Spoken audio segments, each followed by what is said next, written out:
Détroit, c'est vrai qu'en ce moment, on ne sait pas trop ce qu'on a.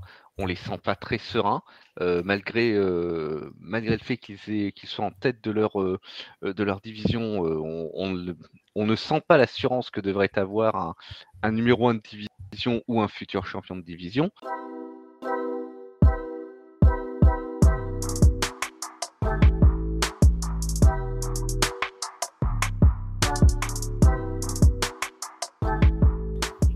Bonjour à tous, bonjour à toutes, bienvenue dans Tailgate, le podcast de 100% NFL des équipes de The Free Agent. On se retrouve pour la deuxième fois de la semaine pour parler aujourd'hui des équipes qui sont leaders de division, mais vont-elles le rester jusqu'au bout? C'est la question qu'on va se poser, puisque nous sommes dans le dernier mois de compétition, sans doute le mois le plus intéressant de cette saison régulière, et on arrive avec les problèmes climatiques, avec les matchs de division qui vont se faire de plus en plus nombreux. Et aujourd'hui, on a donc 8 leaders de division. La question est combien le seront encore à la fin de la saison régulière après la première semaine de janvier. Pour en parler avec moi, on a Monseb qui m'accompagne presque au quotidien, presque dans chaque pod. Salut Monseb, comment ça va? Salut Flav, bonsoir à toutes, bonsoir à tous, bonsoir à toutes ceux. Et oui, aujourd'hui on joue au grand jeu du qui va gagner sa division et qui va y aller en playoff. C'est Ouais, chouette. c'est déjà bien. C'est déjà... Et oui, parce qu'on parlera en toute fin d'émission des éventuelles surprises qui pourraient faire un run incroyable. Suivez mon regard vers les Panthers. Ah non, ils sont déjà éliminés, désolé. C'est pourtant hein, ça aurait pu dans leur division, mais non, même pas, même pas, même pas. Et on a avec nous Bertrand. Salut mon Bertrand, comment ça va? Bonsoir à tous, bonsoir à tous les free agents qui nous ont rejoints depuis qu'ils ont signé un bon contrat. Bah écoute, ça va bien, content d'être avec toi, avec Seb, pour un podcast pour moi inédit, parce que c'est rare que je fasse les podcasts, donc je suis plutôt content. Et on va parler effectivement d'une ligue qui est très, on va dire, un peu dans le brouillard, parce que tout le monde peut se qualifier encore, enfin, façon de parler. Et il y a beaucoup de choses à dire là-dessus, ça c'est sûr. Ça aurait été marrant qu'on invite Arthur avec nous et pas Seb, comme ça on aurait eu que des mecs qui parlent des leaders de division sans qu'un seul supporte une équipe leader de division, quoi. Ça aurait pu être quelque peu intéressant, mais non. Non, non, on a décidé de se donner un peu de crédibilité en prenant quelqu'un qui connaît le sujet de Voilà. ce qu'est être en tête de division. Parce que nous, on a Non, oublié. qui sait ce qui est en tête de division et qui sait ce que c'est d'avoir déjà accroché sa place en playoff. Oui, On ne puisque le c'est rappelle vrai. pas Et assez. oui, et mais si, parce que Ah, tu as raison. Depuis l'enregistrement du dernier podcast, les 49ers sont la première équipe à avoir validé leur ticket pour les playoffs. Alors, je m'excuse au début du podcast par avance de la qualité de la voix qui pourrait s'en suivre dans ce podcast, puisque les virus de l'hiver n'épargnent pas les équipes de TFA, malheureusement. Et donc on est tous, et notamment moi, un petit peu malade. Donc ne nous en voulez pas si on tousse une ou deux fois pendant le podcast. On va essayer de faire ça discrètement, mais bon, ça peut toujours arriver au milieu d'une phrase. Voilà, ça c'est pour la petite minute Covid, si j'ose dire. Je, tu sais, comme à l'époque où le mec venait annoncer les chiffres du Covid tous les soirs. Tiens, bah, nous, on va faire une minute Covid, nous aussi. Il faut ton pot de miel à côté de toi pour la gorge. Hein, Oui, c'est pour ça voilà. qu'on m'appelle Winnie l'ourson. Tu vois. On a Voilà, c'est ça. Tigrou dans l'équipe. On a Tigrou et moi je fais Winnie. Et on salue d'ailleurs Yaya qui tient le rôle de bourriquet au quotidien. Euh, On passe maintenant oh, à la première division dont on va parler, l'AFC Sud. L'AFC Nord, on a dit qu'on commençait par l'AFC Nord. L'AFC Nord, pardon. Déjà, ça commence bien. Bah ça alors, commence fort. Ça commence fort et s'est trompé de division. L'AFC Nord, donc, avec, je rappelle le classement, les 4 équipes qui peuvent encore se qualifier. Les Baltimore Ravens qui sont à 10 victoires, 3 défaites. Les Browns de Cleveland, 8 victoires, 5 défaites. Les Bengals, 7 victoires, 6 défaites. Et les Steelers, 7 victoires, 6 défaites. Autant dire que tout le monde peut encore se qualifier, tout le monde est avec un bilan positif, ce qui n'est pas le cas de toutes les divisions, hein, nous en reparlerons quand nous irons du côté du sud, notamment de la NFC. Voilà, c'est un petit peu l'antithèse de la NFC Sud, la NFC Nord, mais c'est un petit peu l'autre truc. Les Ravens, on va commencer par eux, parce qu'ils sont en tête de division, on a dit qu'on s'intéressait aux leaders de division, savoir s'ils allaient rester ou pas. Les Ravens se sont donc installés non seulement en tête de leur division, mais en tête de l'AFC avec la défaite des Dolphins dans la nuit de lundi à mardi. Ces Ravens, Seb, ils sont quand même partis sur une très bonne dynamique actuellement. Ils vont quand même être durs à revoir dans cette AFC Nord, malgré, on le sait, que c'est toujours assez tendu, les duels intra-AFC Nord.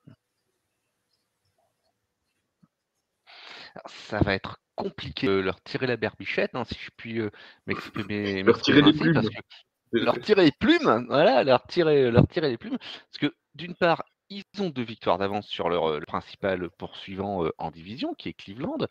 Ils sont 3-2 en division, puisque mais c'est le même résultat que les Browns, donc si la tendance devait s'inverser, ça peut peut-être jouer ici. Mais ces 2 victoires, ça va être peut-être compliqué de les leur reprendre. Ils ont une fin de parcours, néanmoins, Baltimore, qui est alors pour parler comme ma grand-mère, qui est quand même pas piqué des hannetons.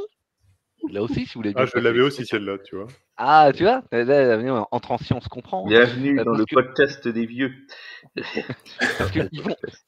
la semaine prochaine, ce dimanche, ils vont à Jacksonville, Mm. puis ils vont à San Francisco, puis ils reçoivent Miami et ils finissent par recevoir les Steelers, ce qui est pas exactement non plus, qui va pas vraiment être un match pour souffler. Donc ils ont une fin de calendrier qui est périlleuse. Heu, il y a une potentielle marge d'erreur, là-dedans. Alors après, est-ce que Cleveland peut s'en saisir? Là après c'est un autre débat, hein. Alors, tu parles de Cleveland. Bertrand, est-ce que toi, tu imagines que si quelqu'un vient piquer la place des Ravens, ce sera Cleveland, ou est-ce que ça peut venir même d'au-delà, de plus derrière, à savoir les Bengals ou les Steelers? Juste avant que tu répondes à cette question, ESPN donne 88,7% de chance à Baltimore de gagner sa division. Bah, au niveau des chances justement de ceux qui peuvent attraper le wagon, en soi, Cleveland, oui, a une possibilité. Bon, maintenant étant à 8-5, c'est sûr que là, il va pas falloir non plus trop traîner et trop laisser de match derrière eux. Comme disait Seb, il y a on va dire un record au niveau du match sur les divisions de 3 victoires, de défaites. Donc on est sur un équilibre, mais les forces sont pas les mêmes. Baltimore a quand même beaucoup plus, on va dire, de certitude en attaque comme en défense que Cleveland. Bon, vivote à l'heure actuelle avec Joe Flacco, et pour le coup, il sort des bonnes prestations, mais on ne sait jamais comment ça peut vite tourner. Josh Dobbs, pour ne citer que lui, juste une petite aparté, faisait de belles choses pendant 2 semaines, et puis là, il a été remplacé par Nick Mullens au dernier moment. Donc voilà, qu'est-ce que ça va donner? Les Browns, ils sont tenus par leur défense, par leur très bonne défense également. Elle a des résultats, cette équipe a des résultats, mais voilà, on ne sait pas sur un match ou voilà, sur une série de matchs qui reste, on ne sait pas ce qui peut se passer. Ils vont jouer Chicago sur le prochain, donc là avec une équipe des Bears qui se retrouve assez bien en défense comme en attaque avec Justin Fields. Et après, c'est Houston et leurs problèmes de joueurs et de blessures, les Jets et la grosse défense, et enfin les Bengals. Donc tout est ouvert. On est sur énormément de matchs ouverts. Bon, à part Houston qui peut prendre le jus si franchement les blessés ne reviennent pas, mais ça peut être compliqué de suivre le rythme de Baltimore. Le calendrier semble quand même beaucoup plus facile, si j'ose dire, hein, en qualité d'adversaire pour les Browns que pour les Ravens actuellement. D'ailleurs, je crois Oui, que les Ravens mais sont ceux qui ont le calendrier le plus difficile restant, si ma mémoire est bonne. Oui, mais si tu veux, ce qui me fait dire ça, c'est la tendance qu'on en a vue sur cette dernière semaine, par exemple, qui vient de passer, où les Jets ont gagné, pour ne citer que, bon, c'est avec une victoire en plus de 30-6, je crois, hein, c'est 6, ça, ou 30-9, Mmh. voilà, de 36. 30-6. Donc, je ne cite que en exemple, mais c'est déjà bien la preuve qu'il faut se méfier justement de ces équipes que l'on pense perdues, et qui, pour le coup, vont quand même réussir à les gagner. Donc, moi, ça me paraît plus facile, mais les matchs, il faut les jouer tous, et les matchs intra-division vont être compliqués à gérer pour les équipes. Si je ne cite qu'une chose avec les Bengals, par exemple, quelque chose qui joue en leur défaveur, c'est qu'ils sont à 0-4 au niveau des matchs intra-division par Ouais, rapport à leur complètement. division. Donc voilà, ça va pas être simple, ça c'est sûr. Justement, les Bengals qu'on annonçait eux aussi perdus après la blessure de Joe Burrow. Je te demanderai pas, Seb, hein, s'ils ont lancé leur saison, rassure-toi. Je te remercie. C'est- on aurait pu faire un running gag sur toute la saison. Et peut-être le fera-t-on sur d'autres podcasts, mais là, non, ça fait un peu trop répétitif. Les Bengals, donc, qu'on croyait perdus, qui mine de rien reviennent bien. Ils jouent contre Minnesota ce week-end. Ensuite, c'est les Steelers, les Chiefs et les Browns. Ils ont 2 matchs de division encore à jouer d'ici la fin de la saison. Je vais demander à Bertrand parce que Seb, j'ai eu ton avis déjà lundi. Est-ce que tu penses, Bertrand, que Jake Browning peut continuer sa bonne forme et éventuellement mener les Bengals en playoff? Bah, moi, là, on est sur les 2 derniers matchs. On est quand même, voilà, je me trompe pas, hein, face à Jacksonville et face à Indiana, sur des victoires 34-14 et 34-31. Voilà, ça fait quand même plus de 30 points marqués. 34-13 contre les Colts. Oui, pardon, excuse-moi. Alors, donc ça doit être ouais, sur le site sur lequel je suis. 34-14, c'est contre les Colts. Ouais, 34-14. Après, bon, voilà, après, mais en soi, si tu veux, j'ai peut-être une mauvaise info sur le site où lequel je suis. Mais en soi, si tu veux, c'est quand même deux victoires où il y a plus de 30 points. On a une équipe que l'on connaît bien et que Seb connaît bien, qui sont les 49ers, qui sont habitués à marquer 30 points. Dès que l'on marque 30 points, c'est quand même qu'on se retrouve un petit peu dans le jeu, on va dire, globalement. Donc oui, moi, je vois pas la raison pour laquelle les Bengals ne seraient pas capables d'aligner encore d'autres victoires. Jake Browning prend bien la mayonnaise, prend bien. L'équipe repart sur un bon momentum après 3 défaites de suite, avant ces 2 victoires. Oui, tout est possible. Il joue encore Minnesota, qui pour le coup, on l'a vu, là, le match qui vient de passer, on était plus sur un score de foot soccer classique que sur un score de football américain, on va être clair, avec 3-0. Bon, ils feront pas ça toutes les semaines, mais enfin, malgré tout, ils l'ont fait. Et puis après, bon, bah, effectivement, il y a les matchs de division compliqués face aux Browns et face à Pittsburgh, qui jouent à leur défaveur déjà avec l'élément qu'ils ont, enfin, le 0-4 qu'ils ont à l'heure actuelle. Et pour finir, on va dire, ils jouent les Chiefs qui, eux, se cherchent un peu. On en reviendra après sur la FC West, mais ouais, c'est possible. Hein. C'est possible sur un dernier sprint. Jake Browning, toi, Seb, t'y crois ou tu te dis c'est un peu comme Josh Dobbs quand il est arrivé du côté de Minnesota, ça va marcher 2 semaines et puis ça va revenir dans le rang très rapidement. Quoi. Là, il va quand même se frotter à des défenses, que ce soit les Steelers, que ce soit les Browns, même si on sait que les Browns en ce moment commencent à être un peu décimés défensivement avec les blessures. On a quand même voilà, ça reste quand même du gros niveau défensif. Donc là, il va se heurter quand même à du solide, quoi. Jack Browning, est-ce que j'y crois ou pas? Pour le moment, je sais pas. Il y a 2 matchs. Il fait 2 très belles prestations. Hein. De toute façon, ses stats parlent pour lui. Je crois qu'il est à plus de 75% de réussite sur ses stats cumulées sur cette saison. Alors même s'il est crédité de 5 matchs, dans les faits, il n'en a joué réellement que 2, soyons clairs. Mais pour moi, le point, le nœud du problème Bengals, il est pas là. Moi, leur problème, c'est ce 0-4 en division.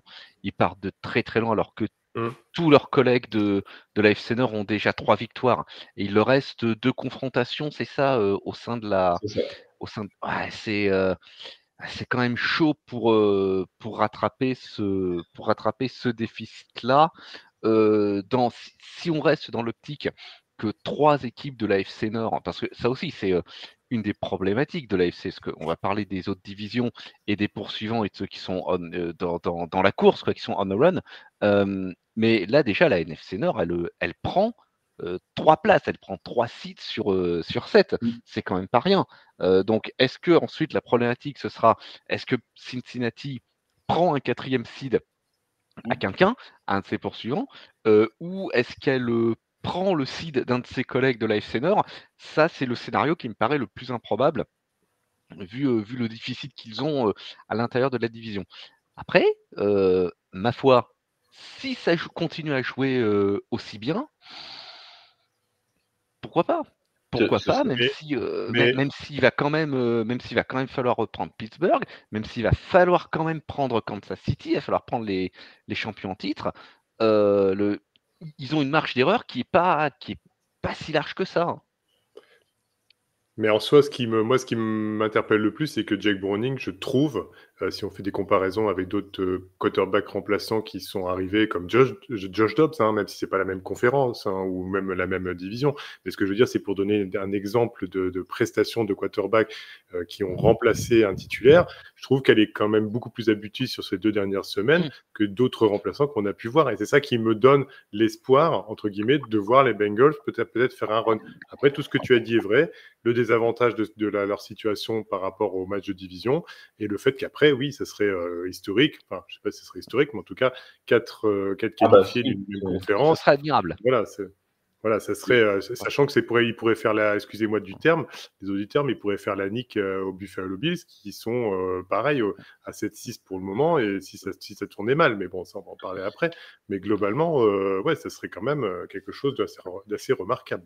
Après, on se retrouverait quand même avec deux clubs qui étaient attendus, Buffalo et Cincinnati, pour jouer les cadors plus ou moins dans l'AFC, et qui vont au mieux se qualifier à l'extrême limite et en arrachant leur qualification au playoff avec les dents, les griffes et tout ce que tu veux, ou au pire pas se qualifier du tout. Oui, on peut se retrouver avec une situation où on est des playoffs sans Bills et sans Bengals. C'est tout à fait possible. Ce serait quand même, tu disais historique, Bertrand, effectivement, ça le serait, puisque jamais dans l'histoire de la NFL, 4 équipes d'une même division sont qualifiées. Déjà parce qu'avant, les playoffs n'étaient pas à 7. Donc c'était pas possible de qualifier les 4 équipes de division. Et depuis que c'est passé à 7, il y a eu l'an dernier où la NFC Est était proche de qualifier ces 4 équipes. Finalement, ça ne s'est pas fait. On en a eu, si j'ose dire, que 3. Est-ce que cette année, on va avoir les 4 d'AFC Nord? Ce serait quand même dingue, parce que tu te dis que pour les autres, ça ne laisse que le titre de division, quoi. C'est tu gagnes ta division ou rien, quoi. C'est vraiment, ce serait quand même assez incroyable. On passe à l'AFC Sud, les amis. L'AFC Sud avec les Jaguars de Jacksonville qui sont en tête. Alors là aussi, c'est serré. 8 victoires, 5 défaites. Les Texans, 7 victoires, 6 défaites. Les Colts, 7 victoires, 6 défaites. Et un petit peu décroché. Les Titans, 5 victoires, 8 défaites. C'est une division où on a des quarterbacks titulaires en première semaine qui sont presque tous sur le flanc. On a un Trevor Lawrence clopin-clopant ces dernières semaines avec sa blessure. On a un CJ Stroud en protocole commotion. On a Anthony Richardson qui a été remplacé depuis bien longtemps par Gardner Minshew. Et on a Ryan Tannehill qui a été benché pour Will Levis. Bref, une division où c'est plus du tout la même qu'à la première semaine. Toujours est-il que les Jaguars sont encore en tête, mais avec leur prestation quand même plus que délicate de dimanche, et notamment celle de Trevor Lawrence, est-ce que c'est juste Seb, une mauvaise passe, ce match de Trevor Lawrence, le temps qu'il se remette de sa blessure, ou est-ce que c'est un peu plus inquiétant pour les Jaguars qui pourraient laisser filer le titre de division? C'est un petit peu inquiétant, surtout au regard d'une part de l'état de santé de Trevor Lawrence, parce que j'ai du mal à croire qu'il sera réellement à 100% de ses moyens. Et on l'a vu contre Cleveland, hein, qu'en termes de mobilité, c'était pas ça. Et bilan, les défenseurs lui sont tombés dessus comme la misère sur le pauvre monde. Et la semaine prochaine, ils reçoivent les Ravens. Et ça va être, en termes de philosophie de défense et d'amour de son prochain, c'est un petit peu la même philosophie, hein, Baltimore et Cleveland. Et il ne faut pas oublier non plus qu'ils sont privés d'une de leurs armes offensives principales avec Christian Kirk, qui lui est sur le flanc pour toute la saison. Hein. C'est définitif depuis 2 semaines. Et Christian Kirk, il a quand même fait défaut contre Cleveland dimanche dernier. Donc, alors, j'ai envie de dire que ce qu'il y a, c'est que sur leur calendrier restant, il y aurait potentiellement que Baltimore, qui est vraiment un gros écueil. Parce que derrière, il y a Tampa Bay. Alors, Tampa Bay, certes, qui est en tête de sa poule, mais qui a des résultats On va en reparler. On y reviendra. Derrière, il y a Carolina. On n'y Je ne sais reviendra pas dire pas. que ce soit un danger. On n'y reviendra pas. Et encore derrière, il y a les Titans. Alors les Titans, ok, rivaux de division, mais qui, pareil, ont pas. C'est pas faire insulte aux Titans ou à leurs fans de dire que au moment où on en est là du championnat, ils sont plus appelés à jouer les premiers rôles. Ils peuvent au mieux jouer les troubles faits, Ouais, mais mais justement, en est-ce qu'ils vont empêchant pas quelqu'un de se qualifier voilà, ou en lui et faisant perdre son seed. Voilà. est-ce qu'il va pas y avoir un sentiment aussi, si j'ose dire, de revanche par rapport à l'an dernier, où les Jaguars étaient allés gagner à Tennessee et les avaient privés des playoffs par la même occasion. Là, tu as quand même un dernier match. Bah, moi, je serais fan de Jacksonville. Je suis sur la sellette sur le dernier match contre les Titans, où tu sais que c'était une rivalité de division, et avec ce qui s'est passé l'an dernier, à mon avis, ils joueront pas les mains dans les poches, hein, les Titans. Ah, mais sur ce match, Tennessee, ils ont absolument rien à perdre. Ils ont rien à perdre. Ah bah Ils ont Oui, juste oui, à. c'est ça. Tout ce qu'ils ont à gagner, c'est la satisfaction de jouer du bon football et de gagner un match. Oui, Et non, mais pour une équipe, c'est suffisant hein, quand tu es hors de la course au playoff. et c'est ça aussi enfin, pas qui fausse tout, mais qui met tout l'intérêt à cette ligue. C'est-à-dire que vraiment les équipes qui sont, même Carolina, j'en un exemple, tout bête, mais même Carolina qui a 1-12, enfin qui est dans le jus total cette saison, dès que ça sera un match de division, il y a toujours au fond de cet orgueil des joueurs de jouer un match de division et donc de toute façon de le gagner parce que c'est pour les fans, parfois ça a plus d'importance que le reste. Donc c'est ça qui fait que même le dernier match à Tennessee peut avoir une importance capitale. Et moi, ce que je rajouterais par rapport à ce qu'a dit Seb et qui est vraiment très juste, c'est qu'en plus, tout au long de l'année, les Jaguars ont gagné face à des équipes, entre guillemets, à tant soit peu, pas les places fortes de la ligue. Dès qu'il s'agit de jouer des équipes un peu plus, on va dire, sérieuses en termes de jeu, ou en tout cas qui étaient déjà prévus contenders pour être playoffable ou même jouer Super Bowl. Donc je ne cite que les Chiefs, que les 49ers, même là récemment les Bengals, enfin même si les Bengals c'est une situation particulière, mais enfin en tout cas, et des Texans qui fonctionnaient bien, ils ont perdu tous ces matchs-là. Après ils ont gagné contre les Falcons, les Saints, voilà, Hop, hop, et hop, hop, ainsi de hop, suite. hop, hop. On Donc, commence donc pas à être désagréable. non mais ce que je veux dire par là, Ça y est, tu nous l'as vexé. ce que je veux dire par là, c'est que sur la bien sûr, je comprends que ça puisse faire mal, mais tu sais, moi, je supporte une équipe qui a eu mal tout au long de l'année et qui a joué son premier match de lundi soir. Donc, tu sais, bon, après, il a bien fallu attendre 14 journées, mais bon, on y est arrivé. On a fait un match enfin complet de A à Z, c'était bien. Mais enfin bon, aparté. Mais en tout cas, ce que je veux dire, c'est que voilà, dès qu'il s'agit des équipes un peu moins fortes, Jacksonville gagne.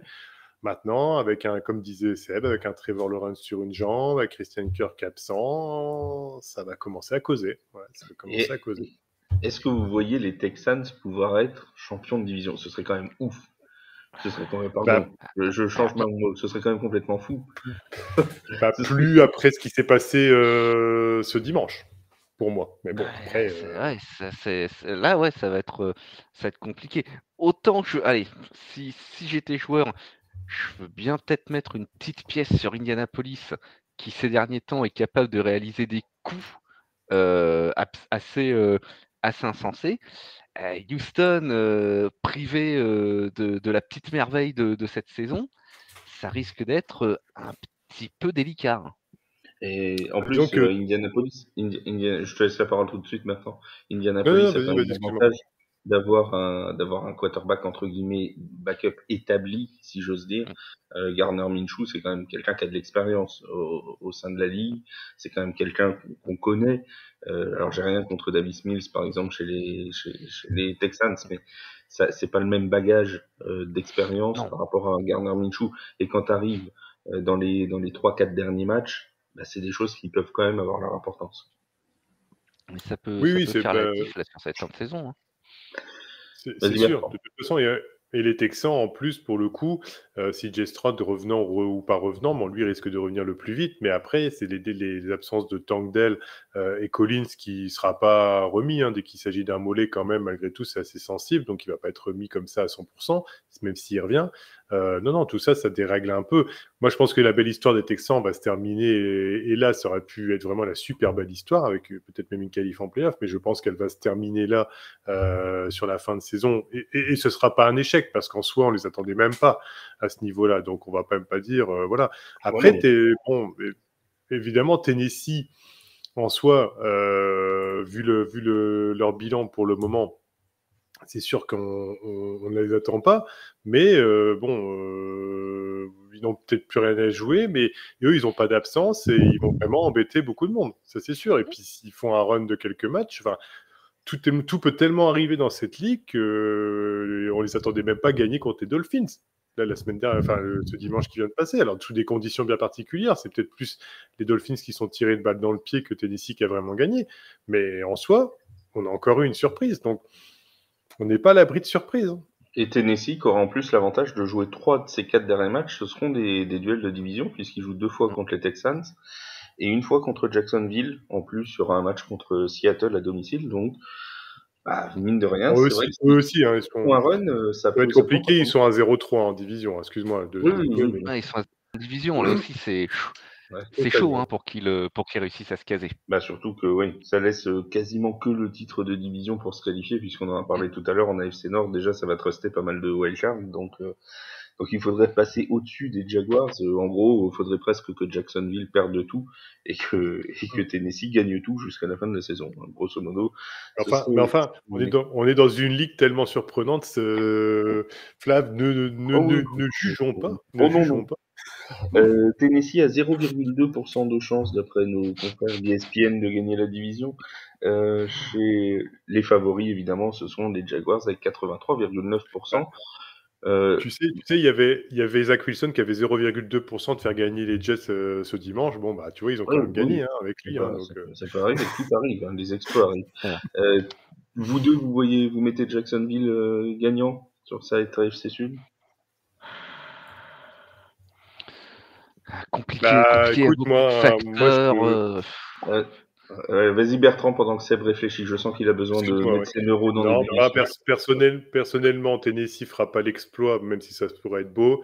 Les Texans, ce sera la belle histoire qui s'arrêtera aux portes. Les Colts vont vraiment un coup à jouer. Hein. Va pas falloir se louper du côté des Colts, parce que ce serait quand même bien dommage avec une défense aussi bien, qui tient bien l'équipe, une attaque qui est bien menée par Station, Gardner Minshew qui fait le boulot. Ce serait quand même dommage, hein, parce que c'est vrai. Là, ils ont une petite porte pour pouvoir la passer, celle-là. Hein, franchement.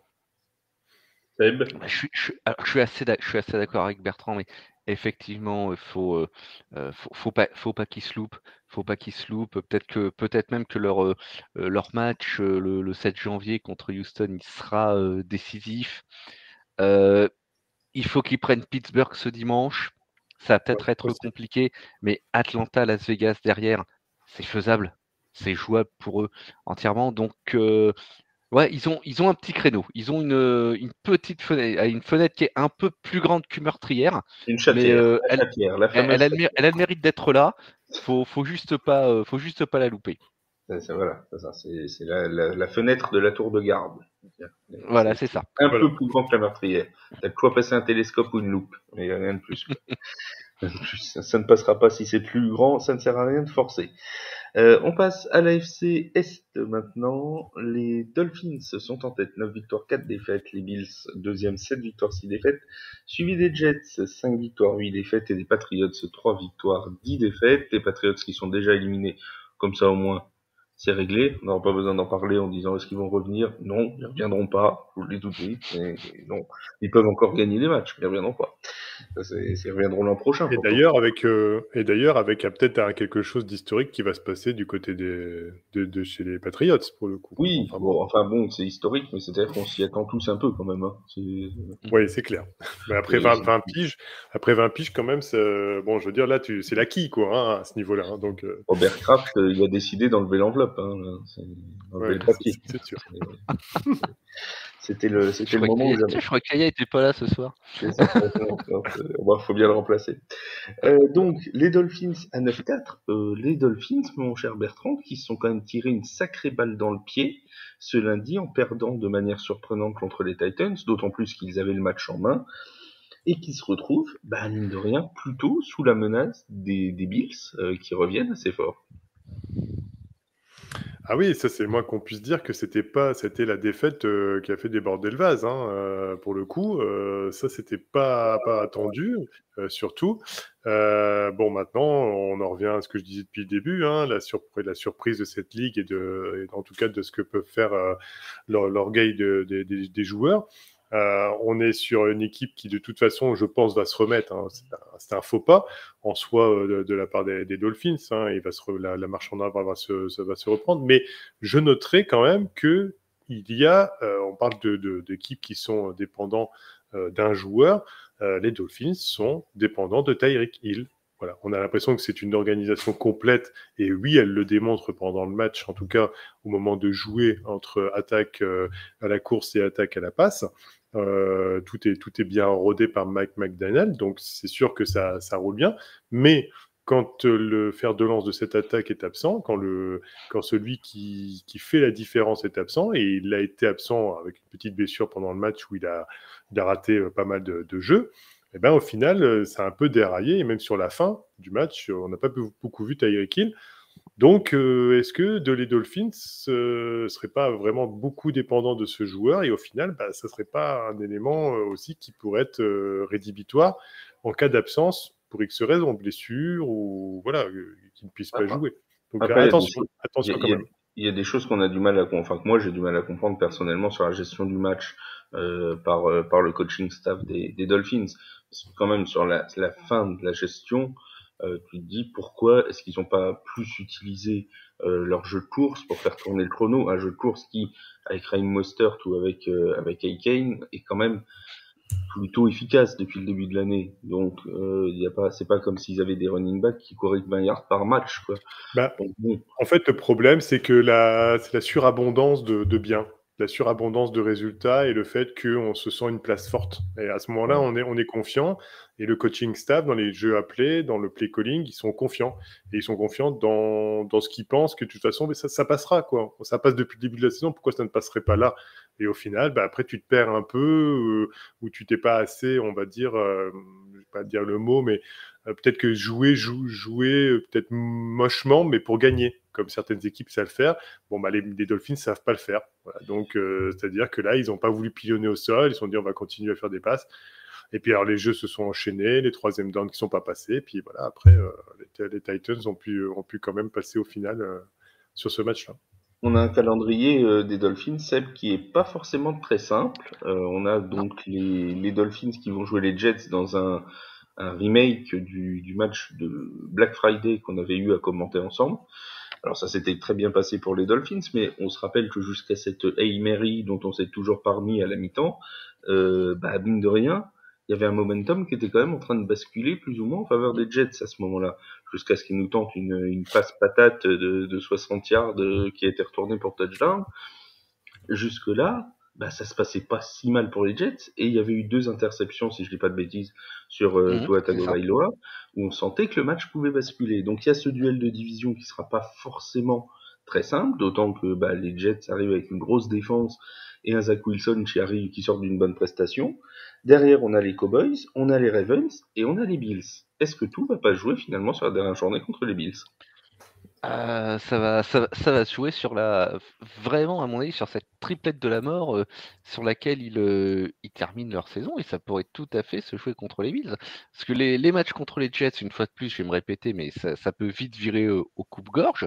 La première mi-temps du match entre Miami et cette équipe des Jets à Thanksgiving, comme tu l'as rappelé, mais c'est quand même passé pas si loin que ça. Hein. Ça aurait pu. Il n'y aurait pas eu ce changement d'élan en fin de première mi-temps, on pouvait avoir une toute autre physionomie, comme ça l'a été dimanche dernier pour les Jets, où cette fois ça a tourné en leur faveur. Alors, sur ce qui leur est arrivé il y a quelques jours aux Dolphins, moi je vois ça comme une erreur de parcours. Alors par contre, il y a une chose qui est sûre, c'est que ils ont peut-être bien perdu le first seed. Ça, c'est pas impossible qu'ils soient obligés de lui dire adieu, et il faut pas qu'ils aient ce genre d'absence contre une équipe comme les Jets, c'est-à-dire une équipe qui, sur le papier, est à leur portée, et face à laquelle ils pourraient s'oublier, être trop en confiance, ou alors passer, si les choses tournent mal, parce que c'est peut-être aussi quelque part ce qui s'est passé l'autre soir, hein, c'est de passer un petit peu en mode panique et de déjouer parce que les choses ne vont pas dans leur sens, ou parce que tu as perdu un joueur qui s'avère être un rouage essentiel de ton jeu offensif. Donc, ils n'ont pas une fin de saison de. J'ai j'ai écrit, écoute, sur mes notes pour la fin de saison, j'ai écrit pas de la tarte, bon courage. C'est Oui, l'idée. oui, alors ça c'est sûr. Après, ce qui est certain, c'est que là, je vois l'info qui passe ou la stat qui passe, c'est qu'ils bon, ils ont quand même 77% de chances de toper la division, donc de la remporter. Oui, Donc c'est énorme quand même, hein. Malgré tout, il faudrait vraiment des concours de circonstances. Mais après, c'est dans la tête. C'est dans la tête que ça va se jouer. Et pour beaucoup d'équipes, d'ailleurs, c'est dans la tête que ça va se jouer, parce que tout au long de la saison régulière, on gagne en espérant avoir les meilleurs résultats pour être le mieux placé, mais que sur la fin de la saison régulière, on perd, on évite de perdre pour ne pas dégringoler. Et là, oui. mentalement, c'est pas la même chose selon les équipes et selon les systèmes de jeu.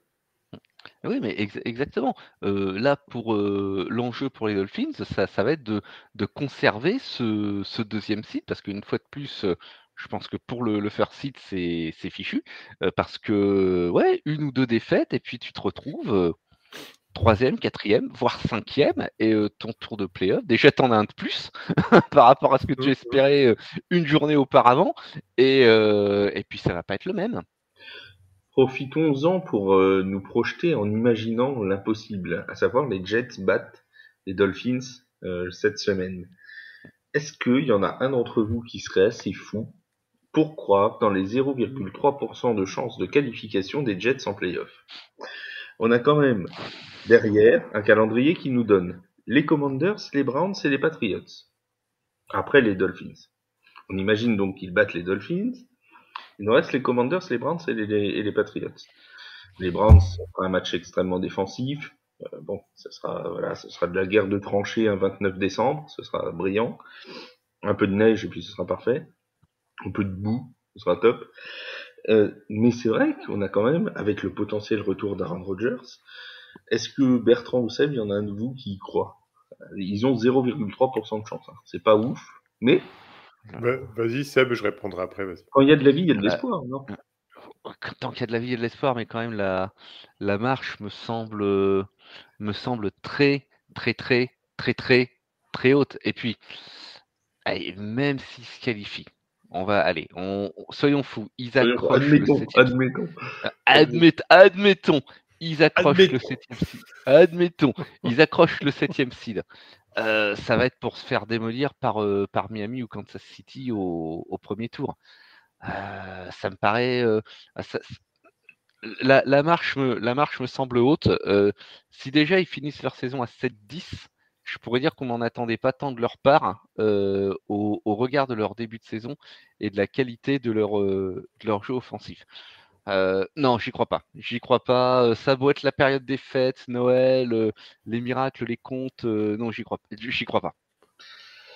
Moi, Bertrand. 1-3 dans la division, 1-3 déjà dans la division, c'est compliqué, hein, on va pas se De toute façon, mentir. ils peuvent plus. Alors, d'après ESPN, je te coupe, ils ne peuvent plus être champions de division. Ils sont à 0% de chance. Bon, 0,0. voilà, donc, C'est donc réglé. voilà, Donc, ça il faut qu'ils c'est passent par déjà une réglé. wildcard. Une statistique qui ne sert à rien, mais c'est pas grave. Et après, en soi, je parle de moi, hein, de ce que Ah, j'ai dit. d'accord. Hein. Je croyais Je ne non, non, je ne me permettrai pas de te dire ça à toi. tu n'es pas Arthur. Tu n'es pas Arthur. Voilà. Mais par contre, non, après, Zach Wilson, il a eu une belle prestation là, mais de toute façon, ça en restera à ce niveau-là, de toute manière, sur un coup, je pense. Et puis après, Washington, malgré les errements sur lesquels la manière dont ils jouent, ils sont toujours capables, malgré tout, de les toper. Bon, après, les Browns en défense, ça peut vite faire la valise et on ferme la boutique et on n'en parle plus. Non, je pense que ça en restera là sur le dernier soubresaut qu'ils ont pu avoir dimanche. Très bien. On passe à l'AFC West, du coup.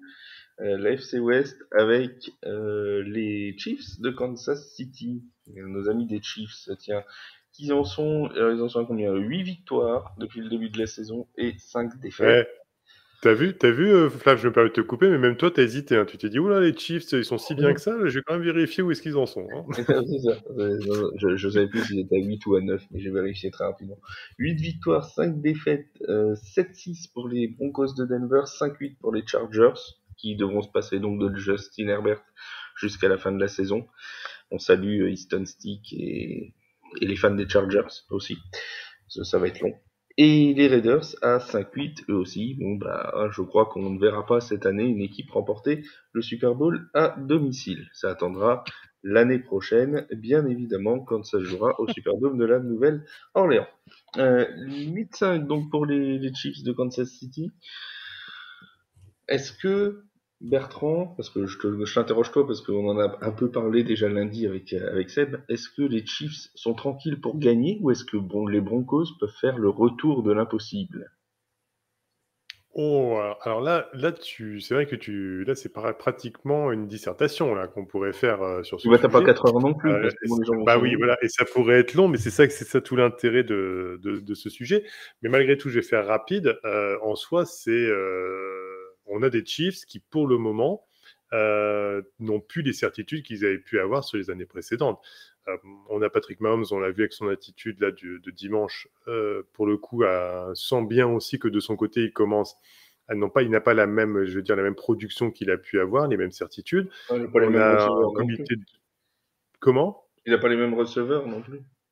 Voilà, c'est ça. C'est-à-dire que ça, c'est en lien aussi, c'est ce que j'allais dire, c'est qu'au final, au niveau du backfield de receveurs, on a des éléments qui dropent des ballons, ou tout du moins qui n'ont pas la même production, à part Rashee Rice, mais bon, on ne peut pas compter que sur un aussi. Et puis Pacheco, sur un match, on va le voir, sur un autre, on ne va pas le voir avec beaucoup de production. Bon, l'un dans l'autre, on est sur une attaque qui cale beaucoup plus, le moteur a du mal à dérater, voilà.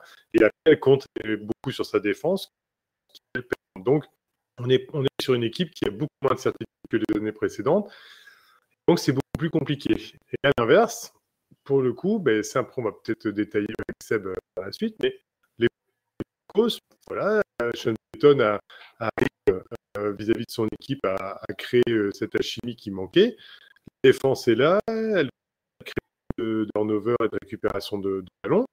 C'est un peu sa marque de fabrique. Et puis, bon an, mal an, Russell Wilson développe du jeu, que ce soit la course avec Jamal Williams ou avec ses receveurs. Et puis, petit à petit, ça commence à progresser dans le classement de la division. Attention, comme tu dis, attention. Voilà mon avis.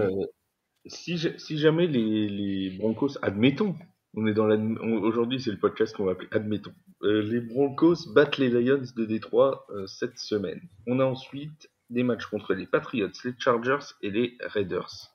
Est-ce que les Broncos, ils ont pas, si j'ose dire, la ligne droite de Longchamp pour aller en playoff derrière? Moi, je suis d'accord avec. S'ils passent Détroit, ils ont un boulevard. Détroit, c'est vrai qu'en ce moment, on ne sait pas trop ce qu'on a. On les sent pas très sereins, malgré le fait qu'ils soient en tête de leur division. On ne sent pas l'assurance que devrait avoir un numéro 1 de division ou un futur champion de division. Mais ça peut encore performer, hein. Attention, je ne dis pas, ils ont une espèce de baisse de régime qui est un petit peu étrange. Donc voilà, Détroit, on ne sait pas trop ce qu'on a en ce moment. Si Denver réussit à passer cet écueil-là, attention, il y a peut-être quelqu'un qui va perdre sa place en playoff, ou il y a peut-être quelqu'un qui va perdre la place de leader de la division Ouest. Tu vois les Oui, Broncos pouvoir embêter les... Vas-y, Bertrand. Surtout que les Lions, n'ont pas la même production défensive comme on pouvait avoir auparavant. Et Don Hutchinson, leur linebacker defensive end, je veux dire, rentre un peu dans le rang. Après, c'est peut-être aussi le rookie wall qui arrive, quoi, hein, le mur que se prend le rookie après à un moment donné dans la saison. Et au global, c'est tout cet élément-là. L'attaque peut toujours carburer, mais c'est prenable. Pour les Broncos, ce match est prenable. Et alors après, comme disait Seb, derrière, il peut arriver beaucoup de choses, mais enfin, tout du moins, ça commence à devenir beaucoup plus simple pour la suite, ça c'est sûr. Donc, mot final, Seb, qui est champion, Broncos, Chiefs, Patriots? Non, c'est pas la bonne division. Raiders. Oui, les Raiders, évidemment, on croit tous en l'échéance de Las Vegas. Alors, Denver, ils vont aussi. Ils ont quand même perdu que 3-0 cette semaine, donc c'est pas ouf. Voilà. C'est pas Il faudrait que. Je pense que si Kansas City pouvait faire un faux pas sur son calendrier à venir, qui est pas très très compliqué, hein, tout de même, il faut le, Ouais. il faut le Le même, préciser. Ils ont quasiment le même, mais celui des Chiefs me semble quand même beaucoup plus. Il y a Cincinnati, mais ça me paraît plus abordable que celui de Denver. Allez, ils ont une chance, ils vont la défendre crânement, ça va être chouette à suivre. Moi, perso, s'il y avait un calendrier complètement différent pour les Chiefs, j'aurais vraiment pu croire, et ça aurait été quand même vraiment mais magique. Hein. C'est vraiment la magie remontada du siècle. Ah bah oui, de cette ligue. Commencer à 1-5 et puis au final arriver là où ils en sont, avec des critiques une année dernière où ils en ont pris plein la figure. On a été les premiers à le faire, hein, quand on voyait les prestations immondes qu'on pouvait voir de cette équipe, les engueulades entre la défense et Russell Wilson, et puis déjà ce début de saison qui paraissait partir sur le même schéma que l'année dernière. Et là, d'un coup, capable d'aller en playoff et capable de topper la division. Bah, si les Chiefs n'avaient pas les matchs à venir, moi je te dirais que les Broncos seraient capables de topper cette division. Et globalement, c'est pas impossible encore, malgré tout. Bon, allez, on va les mettre en wildcard, on va leur donner le bénéfice de la wildcard. Oui, soyons raisonnables. Soyons raisonnables. Les amis, on passe à la NFC. Allez, on a commencé par la FC Nord, commençons par la NFC Nord du coup, avec les Lions de Détroit qui sont donc à 9 victoires, 4 défaites, 7-6 pour les Vikings, 6-7 pour les Packers, 5-8 pour les Bears. Alors, je vais pas commencer par les Lions, je vais commencer par les Packers. Est-ce que Seb, les Packers, ils n'ont pas perdu leur dernière chance ce lundi en perdant contre les Giants? C'est pas impossible qu'il soit tiré une balle dans le pied avec cette défaite, parce que ça partait plutôt bien pour eux. Alors attention, actuellement, Je parle de ont le division, 7e. hein. Je parle de gagner la division parce qu'ils sont bien. De gagner la division, non, pour ouais. gagner la division, ils se sont clairement tiré une balle dans le pied ce soir-là. Disons que pour eux, remonter va être assez compliqué, et j'ai peur que ce soit. Je pense qu'ils ont pris trop de retard en début de saison avec ces 3 premières journées en dents de scie, et puis après ils ont eu une série de défaites là entre la 4e et la 8e journée. Ils ont 4 défaites de suite qui leur font très, très, très mal. Alors, ils ont redressé la barre, c'est certain. On sait qu'ils ont probablement trouvé leur franchise quarterback avec Jordan Love, mais là, oui, alors ils ont décidé aussi de jouer en mode difficile, mais j'ai peur que pour accrocher la tête de poule, ce soit compliqué. Ce soit déjà trop dur. Bertrand, on remonte dans ce classement avec les Vikings qui ne sont qu'à 2 matchs des Lions, donc c'est potentiellement encore jouable. Ils ont 13% de chance de gagner la division. Mais quand même, la performance des Vikings, même s'ils ont gagné dimanche, amène quand même pas à une très grosse confiance. C'est un petit peu une équipe bizarre, ces Vikings du Minnesota, parce que l'an dernier, ils gagnaient des matchs qu'on s'attendait pas forcément à ce qu'ils gagnent. En début de saison, ça jouait pas mal, mais ça gagnait pas. Et maintenant que notre ami Kirk Cousins est blessé, que Justin Jefferson, à peine revenu, a dû ressortir du terrain et tout, et ben ils arrivent à gagner des matchs complètement improbables comme cette victoire 3-0 contre les Raiders. C'est complètement illisible cette franchise des Vikings, Bertrand. Ah bah c'est illisible depuis plusieurs années. Hein. Moi je me souviens de certains podcasts ou Tailgate où on disait à chaque fois on savait pas trop comment analyser cette équipe parce qu'au final ça peut être n'importe quoi quand c'est pas Kirk Cousins qui faisait des caprices sur les prime time parce qu'il n'arrivait pas à jouer ou voilà enfin une équipe qui n'arrivait pas à développer son jeu. On ne sait pas pourquoi contre une équipe mais qui était capable de gagner contre une grosse écurie mais perdre contre des plus faibles ou inversement. Enfin bon, allez, c'est le brouillard total avec cette franchise. En plus là, pour le coup, on a une équipe qui s'amuse en plus à commencer à changer de quarterback. Je suis avec Josh Dobbs, puis maintenant je mets Nick Mullens, puis je reviens. Enfin, c'est un peu la loterie avec celui qui va jouer. Et on finit sur un score de 3-0 ce dimanche. Bon, c'est compliqué, on ne sait pas où elle va. Moi, je dirais justement, c'est du fait de cette complexité vis-à-vis pour la cerner qui fait que ça va la perdre en soi et sur le résultat final et sur une qualification. Surtout qu'en plus, sur le calendrier à venir, on est quand même sur les Bengals qui tournent bien, eux, avec leur quarterback remplaçant, Jake Browning. Les Lions, qui, même s'ils sont pas toujours stables au niveau défense, savent développer du jeu et ça se joue là-bas, chez les Lions. Les Packers, une équipe jeune, et là c'est la jeunesse qu'on est en train de ressentir justement dans cette équipe et qui fait qu'il y a des petits ratés, même s'ils développent vraiment du beau jeu.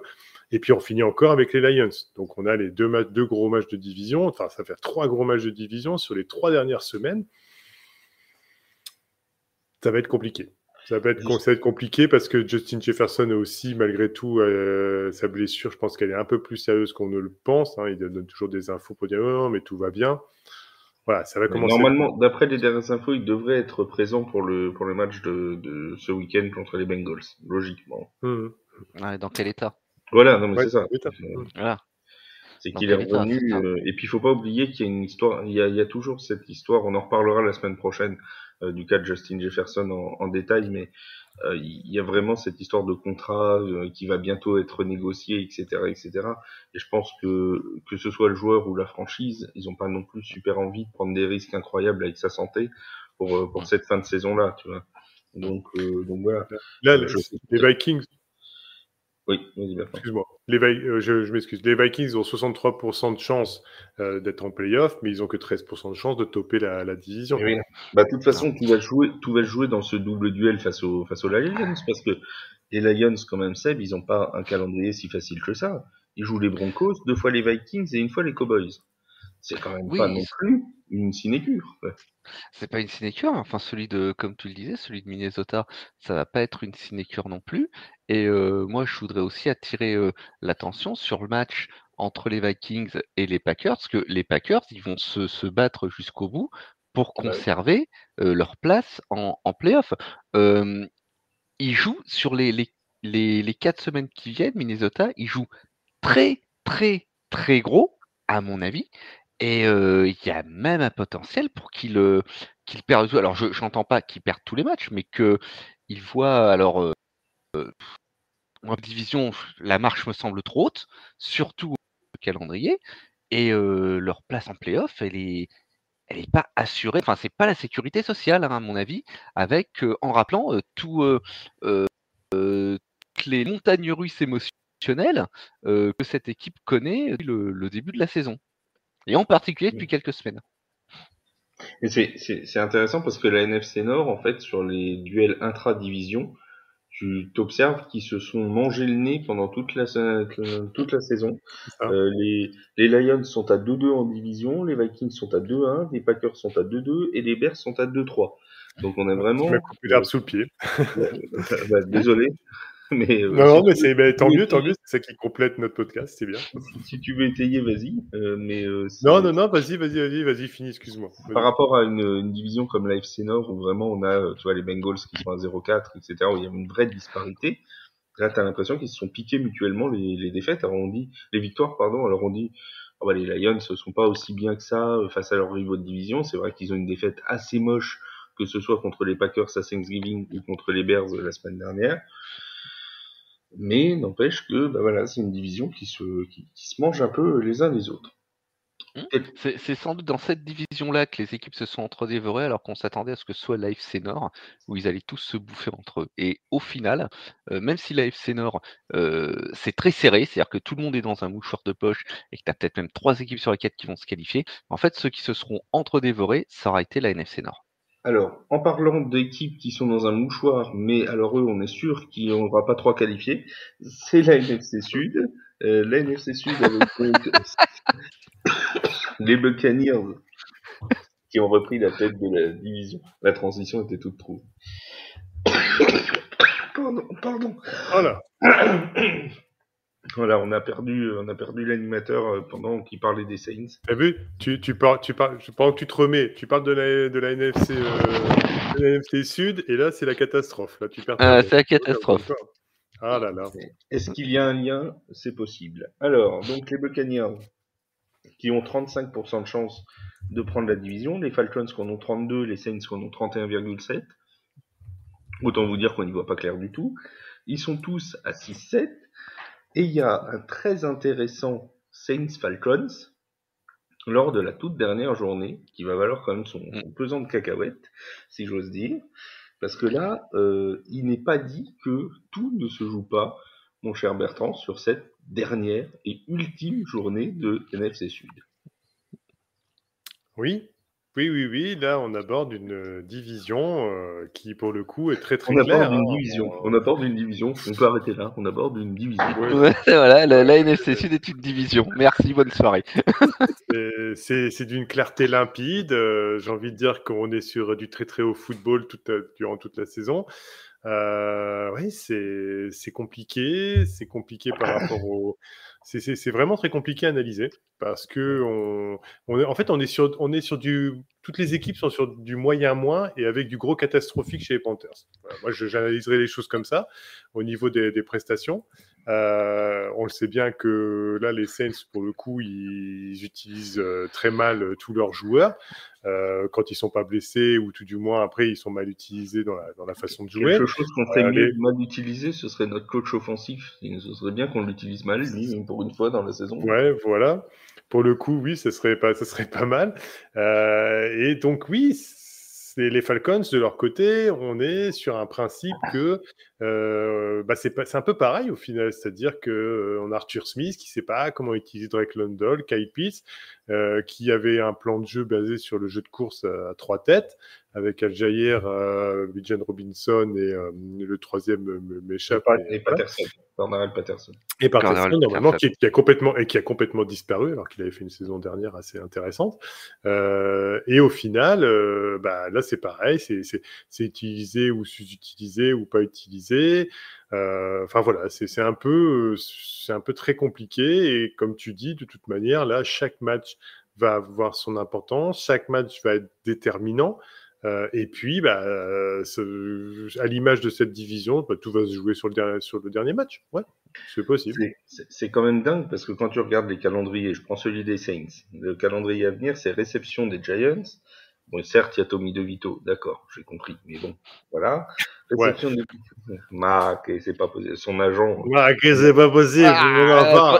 Je veux qu'on fasse un podcast sur l'agent de Tony DeVito. Il faut qu'on l'invite. Ah On va ouais. inviter l'agent de Tony DeVito. Ouais, non, c'est pas possible. Moi, de toute façon, je te le dis, je vais parler que comme ça maintenant. Quand on va faire les podcasts. Ça, je te raconte pas. Entre un match entre le vaudou cajun et la mafia de Vito, ça va être un truc fantastique. Hein. Ne ratez pas ça, hein. Ne ratez pas ça, les amis. Ensuite, on a un match contre les Rams de Los Angeles, les Buccaneers à Tampa Bay, puis les Falcons. Donc sur le papier, on dit bon, c'est pas non plus complètement irréalisable qu'ils aillent chercher au moins 3 victoires. Les Falcons, c'est pareil. Ils ont les Panthers, les Colts, les Bears et les Saints. Tu te dis, c'est pas non plus super compliqué. Mais en fait, le problème, c'est que le calendrier de cette NFC Sud, il est pas compliqué depuis le début de saison. Ils en sont à 6-7. Autant dire qu'ils sont capables, mais toutes les équipes, même avec un calendrier accessible, que ce soit les Saints ou les Falcons, de prendre 1 ou 2 victoires d'ici la fin de saison. Pas plus. Tu vois. Ils sont fichus de finir pour la 2e saison consécutive avec un qualifié qui aura un bilan négatif. Et qui va se faire défoncer au premier tour de Wildcard. Ah oui, ça c'est sûr aussi. C'est pas impossible. C'est pas impossible. C'est pas impossible. Excusez-moi du terme, mais bon, on est à peu près là quand même. Ça fait partie des probabilités. Alors je sais, toi, mon cher Seth, que tu as une théorie comme quoi la tête de la NFC Sud changera peut-être 4 fois sur les 4 prochaines semaines. C'est pas impossible. On parle du calendrier à venir. On va parler de celui de Tampa Bay. Tampa Bay, là, ils vont à Green Bay. Ils ont 2 semaines compliquées, Tampa. Et ils reçoivent Jacksonville celle d'après. Ça va être moyennement distrayant pour eux. Les après-midi risquent d'être longues. Donc oui, moi je maintiens ma théorie. Et alors, vous le savez, je suis très modeste. Hein. Je n'aime pas me vanter. Mais je vous rappelle qu'en début de saison, ça, je l'avais prédit. Que ce serait le bazar dans cette division et que ça allait certainement se jouer en dernière journée. Tant qu'on en est dans les prédictions, je rappelle qu'un certain Yaya, pendant le podcast NFC Sud que l'on avait fait tous les trois, mon cher Seb, avait rigolé de tout son être quand je lui avais dit que tout se jouerait sur le Saints Falcons la dernière semaine et que j'étais pas convaincu que les Falcons ne seraient pas champion de division. Il rigolait de tout son être en disant que c'était pas possible que les Saints prendraient 4 matchs d'avance. Et ben voilà où on en est. Voilà où on en est. Alors, Mais, il a- mais moi, alors, j'ai. il avait raison sur un point. Les Saints n'ont pas pris 4 matchs d'avance. Voilà. Oui, ben c'est ce que je te dis. Mais lui, Voilà. lui, il m'avait dit qu'ils allaient prendre 4 matchs d'avance, qu'ils seraient à 10 victoires, machin tout. Non, c'est une telle pétaudière cette division, ça semblait improbable. Mais, Et ce qu'il y a de beau, c'est que tout est serré, mais tout est en négatif. Enfin, c'est mais, extraordinaire. moi, personnellement, je vous donne mon avis parce que là, vous insistez sur le fait de ce match Saints-Falcons et de celui qui va décider de celui qui va gagner la division entre les Saints et les Falcons. Je ne dis pas que c'est votre certitude, hein, mais Ah non, moi, ça l'est pas du tout.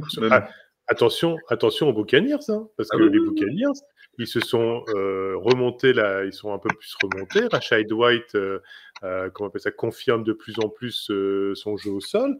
La ligne offensive tient de mieux en mieux. Mike Evans est toujours là pour être le playmaker.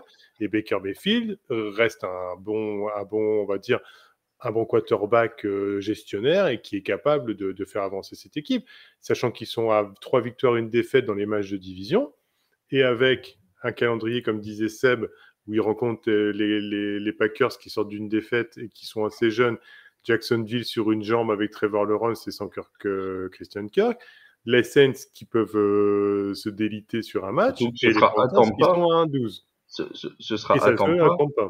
Et les Panthers qui sont à 1-12, qui n'auront plus rien du tout à jouer sauf la draft. Ouais. Bon, puis ouais, ils vont pas jouer.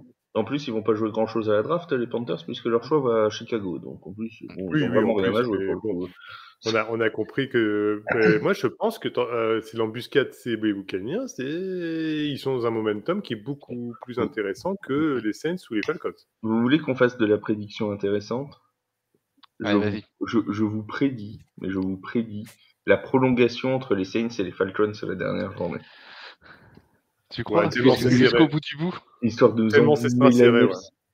nous emmener la NFC Sud jusqu'au bout du suspense, tu vois. C'est le truc qui nous tient en haleine sur la red zone, la dernière red zone de l'année, à te demander est-ce que Youngoku ou Blake Group vont réussir leur field goal improbable. C'est incroyable. Bon, on sait que Blake Group ne le réussira pas puisqu'il en rate à moins de 30 yards. Alors, on passe maintenant à la suite. La suite, ce sera la NFC. Ah non, vous m'avez pas donné votre champion. Du coup, t'as dit quoi? Buccaneers, toi, Bertrand? Et celle, tu prends qui? Oui, Buccaneers, ouais.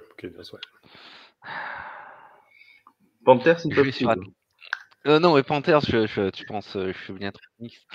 Allez, on va voir ce qui peut se passer du côté d'Atlanta. Allez, Atlanta, les Falcons, c'est parti. Moi, je ne ferai pas de pronostic. La NFC Est. Non, on va faire la NFC Ouest d'abord, parce que la NFC Est, on va finir par un truc un peu intéressant, si ça vous embête pas.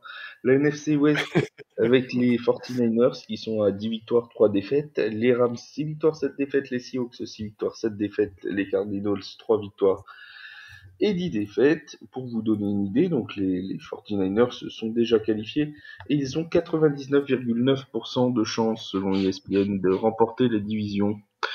On passe donc à la NFC Est. Non, mais moi, ça me va comme résumé. Hein. Ça résume assez bien mon état d'esprit depuis quelques semaines. Voilà. Tu sais que j'étais penché sur les stats ESPN en me disant, mais où est qui a le 0,1% ? Est-ce que c'est les Seahawks ou les Rams ? C'est les Rams. 0,1% de chance de se qualifier. Voilà. C'est les Rams qui ont 0,1% de chance. De gagner la division, pardon, pas de se qualifier. C'est eux qui sont tout de suite derrière. Donc voilà, faut bien leur laisser un peu d'espoir. Et n'empêche que les Rams, ils sont 4-1 dans la division. Hein. Ça peut leur donner 4-1. Voilà. Ça peut leur donner si on a toutes les squads offensives plus les titulaires de la défense qui font une crise cardiaque en descendant de l'avion la semaine prochaine, ils ont leur chance. Sachant que bon, alors sans vouloir annoncer un secret qui pourrait tomber cette semaine, les 49ers devraient pouvoir se mettre la division dans la poche cette semaine puisqu'ils vont défier les terribles Cardinals de l'Arizona.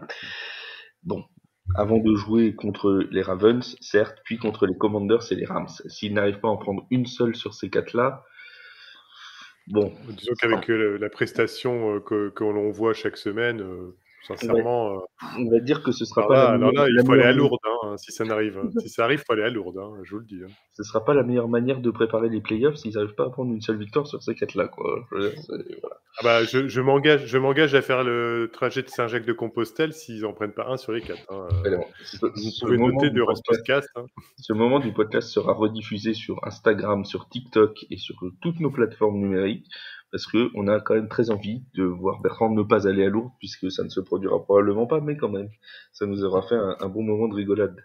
Voilà, je vais dire au chef, il faut couper ce moment-là du podcast, le moment où Bertrand met des défis. Comme ça, c'est intéressant.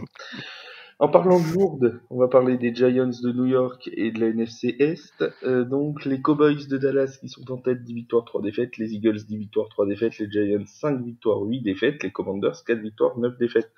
Est-ce que notre ami Keto Midovito peut emmener les Giants en playoff Il y a quelqu'un qui y croit là. Attends, je regarde leur pourcentage de chance. Ils ont 0,4% de chance d'aller en playoff. C'est 4 fois plus que les Rams. De gagner les divisions. C'est 4 fois plus que les Rams, c'est déjà quelque chose. Et c'est la marche est haute. Hein. Oui. La marche est haute, là, ils sont 12e. Ils sont 12e, ça, à mon sens, ça part de beaucoup trop loin. Il y a beaucoup trop de retard accumulé en début de saison. Ça me paraît beaucoup trop improbable. Non, mais autant les Rams, par exemple, ont 41% de chance d'aller en playoff. Et pour le coup, avec vraiment le momentum de cette équipe et les forces qu'ils ont en présence, Stafford, Kyron Williams, Cooper Kupp, Okanakua, bon, voilà, je fais juste un parallèle hein, pour parler un peu des Giants. Pour le coup, eux, on sent bien qu'il y a moyen d'aller toper, et de passer, de doubler, de sucer la roue de celui qui est devant et de passer devant. Autant les Giants, bon, sur la belle histoire du Rital qui réussit bien et qui développe un peu de jeu, et qui pour le coup arrive à faire une prestation sur 14 matchs, ou tout du moins on a quelque chose de potable à regarder à l'écran au lieu d'avoir une bouillie de football. À partir de là, pour le reste des 3 derniers matchs, bon, 4 derniers matchs, pardon, faudra pas s'attendre malgré tout à une qualification en play-off juste derrière. Il faut quand même rester sensé. Et puis surtout, même si ça devait arriver, si c'est pour prendre une rouste monumentale juste derrière, alors imaginons, c'est quoi, ce serait 7e seed, voilà, face à Philadelphie. En plus, bon, déjà qu'on va s'en prendre 2 d'ici la fin de saison, à les rencontrer 2 fois. Alors une 3e fois, je te le dis, ça ne dirait pas. Ça ferait 3 ou 4 semaines. Ça ferait 3 ou 4 semaines. Donc, pas le problème. Non, mais après, tout peut se passer dans un match et les Eagles ont leurs problèmes. Mais en soi, déjà, si on en prend 2, de toute façon, on ne se qualifiera pas en playoff. Donc, c'est à oublier. Mais même imaginons qu'on gagne les 2 face aux Eagles, de toute façon, après, on perdrait face à ces équipes. Parce que je ne vois pas nous gagner 3 fois de suite face aux Eagles. Donc, bon, restons sensés. Tu seras pas à 3 défaites de suite face aux Eagles, parce que si vous perdez 2 fois contre les Eagles, il n'y aura pas de playoff, quoi. Donc, voilà, c'est ça. Le problème, ça ira vite. Donc, voilà, c'est tout. Alors, les Eagles, qui ont 2 fois plus de chances que les Cowboys de gagner la division, ils sont à 67% contre 32 et quelques pour les Cowboys. Alors, attendez, oui, c'est ça, 32 et 67. On a quand même vraiment une différence, alors que pourtant, ils ont le même bilan. Alors certes, les Eagles ont leur destin entre leurs mains, puisque s'ils gagnent tous les matchs jusqu'à la fin de la saison, ils repasseront devant les Cowboys. Pour l'instant, les Cowboys sont devant parce qu'ils ont un meilleur pourcentage de victoires dans la division, et parce qu'ils ont joué aussi un match de plus que les Eagles. Un calendrier qui peut paraître favorable pour Philadelphie. Ce sera Seattle, 2 fois les Giants, 1 fois les Cardinals. Ce match de Seattle, Seb, il est quand même très important pour les Eagles, pour faire une bascule, pour oublier les 2 dernières défaites et se remettre dans le sens de la victoire. Absolument, là ils en ont besoin après 2 défaites de suite. Je pense que ça les a mis un petit peu KO debout. Il y a déjà cette déroute contre San Francisco dont je pense personne n'avait prévu l'ampleur. Et puis derrière, il y a quand même ce qu'il faut appeler une autre enfin 20 points d'écart, je suis désolé, chez moi c'est une raclée, hein. Il y a quand même une autre raclée contre les Cowboys, contre des rivaux de poule, et je pense qu'on doit se poser beaucoup de questions. Et ils vont rencontrer en plus des, des, des Seahawks, qui vont vouloir eux aussi se bagarrer pour tenter d'accrocher les playoffs. Les Seahawks, ils sont classés 9e par la NFL actuellement, ils sont 6-7. Alors, la marche est sans doute un petit peu haute pour les Seahawks, mais on sait que c'est une équipe qui, eux aussi, ils vont pas tomber sans combattre, ce sera hors de question, et ça a des allures de match piège. Et beaucoup le ressentent comme ça. Beaucoup disent, dans les observateurs américains, beaucoup disent, attention, ça peut être un vrai match piège et qui décide précisément de cette fin de saison des Eagles, parce que une troisième défaite de suite ferait quand même très mauvais genre et les éloignerait probablement encore plus du first seed. On peut penser que les 49ers devraient faire le travail contre les Cardinals. Ça pourrait les éloigner du titre de division si les Cowboys s'en sortent bien. Bref, ça peut être vraiment un match bascule sur cette fin de saison. Alors, il y en a un peu plus provocateurs qui disent que les Eagles pourraient faire une deuxième partie de saison comme ont fait les Cardinals il y a quelques années, à savoir à très bien gagner et puis finalement à tout perdre à la fin parce que maintenant, et c'est Nick Bossa, je crois, qui disait ça, on a montré à la NFL comment battre les Eagles. On a donné, on a donné la feuille de marche aux Cowboys qui l'ont suivi visiblement. Donc maintenant, en résumé, tout le monde sait comment on peut battre les Eagles. Quoi. Et bon, il n'y a plus qu'à appliquer la recette. Encore faut-il le faire. Et puis avoir les moyens de le faire, hein. Tout le Je monde n'a pense pas que la qualité d'effectif des Cowboys ou des 49ers pour le faire. voilà, c'est pas là non plus, c'est pas faire insulte aux Seahawks de dire que leur effectif, en particulier en défense, n'a pas la densité de celui de San Francisco ou de Dallas. Oui, et puis il faut se dire une chose aussi, c'est que là, les Eagles, ils ont beaucoup moins de certitude dans leur effectif, que ce soit dans le backfield défensif. Les linebackers, il y a des linebackers qui seront absents. La ligne offensive cumule parfois aussi pas mal de pénalités coûteuses durant le match. Jason Kelce n'a jamais été aussi fébrile, je trouve, que depuis quelques semaines. Et puis, donc, on va compter beaucoup sur Jalen Hurts. Et en règle générale, les Eagles, quand ils sont derrière au score sur beaucoup de matchs, ils ont su revenir, ils ont joué au yo-yo comme ça, et donc ça faisait toujours, justement, c'est ce qui plaisait un peu à beaucoup, c'est que ça faisait vraiment le style, l'équipe qui revient à chaque fois, donc c'est un peu le panache, voilà. Mais là, le panache commence à s'essouffler, et on l'a bien vu face à des places fortes maintenant de la Ligue, les Cowboys et les 49ers, que ça n'a pas passé. Donc c'est sûr que moi, personnellement, je vais suivre, c'est les deux seuls matchs de l'année où je ne regarde pas le Red Zone parce que je suis les matchs entre Eagles et Giants. Mais comme je vois les Giants qui sont quand même, entre guillemets, un peu plus confiants et peut-être qu'ils vont avoir un peu plus de répondants face à une équipe qui a un peu moins de certitude, ces deux matchs-là, on va déjà avoir le premier, ils vont quand même avoir une énorme importance pour la suite de la saison des Eagles. Et j'ai hâte de voir justement ce qu'ils vont faire parce que je trouve que la défaite face aux Cowboys, elle a été violente. Elle a été très violente. Des Cowboys qui sont pas sortis des ronds en cette fin de saison, tant qu'on en est dans les expressions un petit peu usées, hein, même surannées, j'aurais envie de dire. Ils ont encore les Bills à jouer à Buffalo, ce sera cette semaine. Ensuite, les Dolphins à Miami. Puis ils reçoivent les Lions et ils se déplacent chez les Commanders. On a quand même 2 semaines là, voire 3 avec les Lions, qui sont quand même loin d'être simples, c'est pas. Écoute, on va tout de même pas. Si on doit comparer les calendriers de Dallas et de Philadelphie, je pense que c'est pas faire un contresens de dire que, a priori, même s'il y a ce match piège à Seattle, ce qu'on considère comme un match piège, sur le papier, les Eagles ont quand même la vie plus douce. Effectivement, là, il faut aller prendre une équipe qui est à la poursuite de sa place en playoff et qui est pas si loin que ça. Il faut aller prendre il faut aller prendre ensuite 2 leaders de division de suite.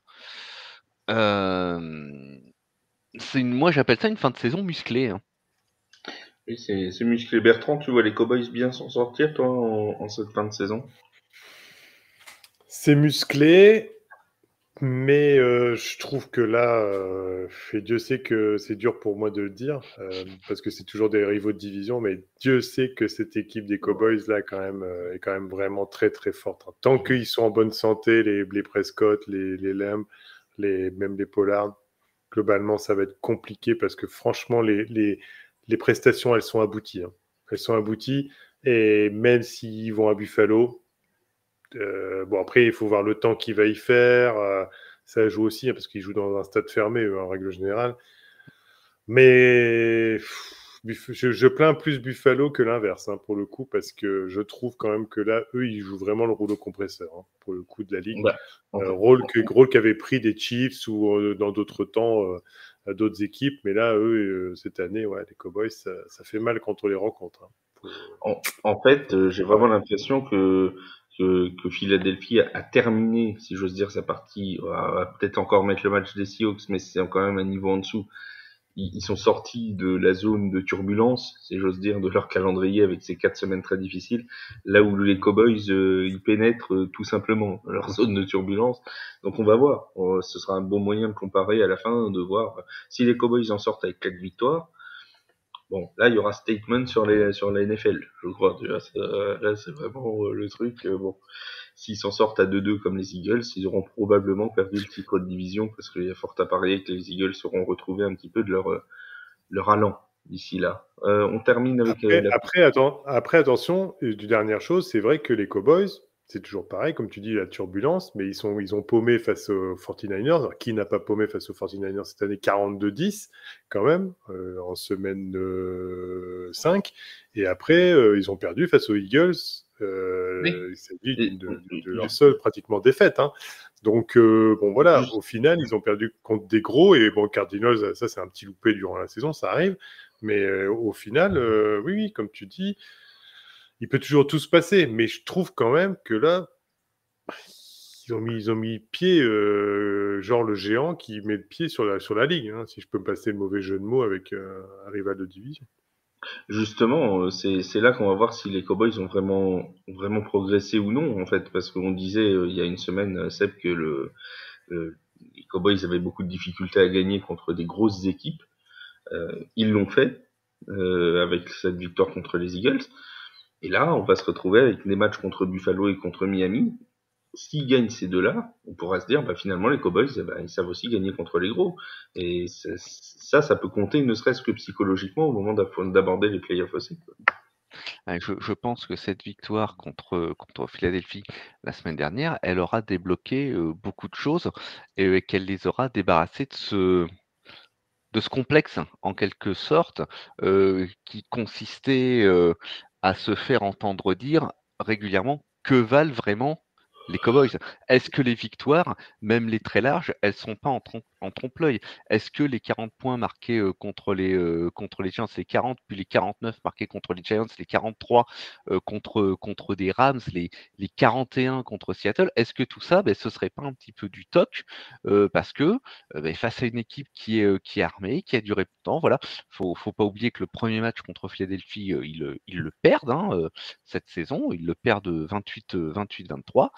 Voilà, face à des équipes qui ont un peu de répondants ou face à des leaders, cette équipe s'effondre. Et là, ils ont prouvé que non, ils avaient les armes pour jouer les gros bras, même avec des leaders de division. Donc maintenant, face à Buffalo et Miami, et Détroit ensuite, il va falloir le confirmer. Et en tout cas, s'ils gagnent ces trois-là, je voudrais pas les prendre en playoff au premier tour, hein. Bah, toi, tu seras tranquille, tu les prendras pas, hein. Tu seras exempté de premier tour, hein, ça va. Souhaitons-le.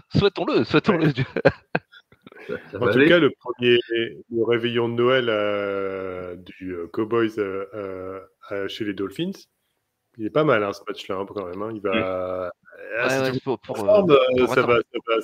ça va péter sec au niveau des yards à la passe, hein, je vous le dis tout de suite. Pour attendre le Père Noël, ce sera parfait. Voilà. Ah, ça, celui-là, il va être plaisant. Il sera 22h25.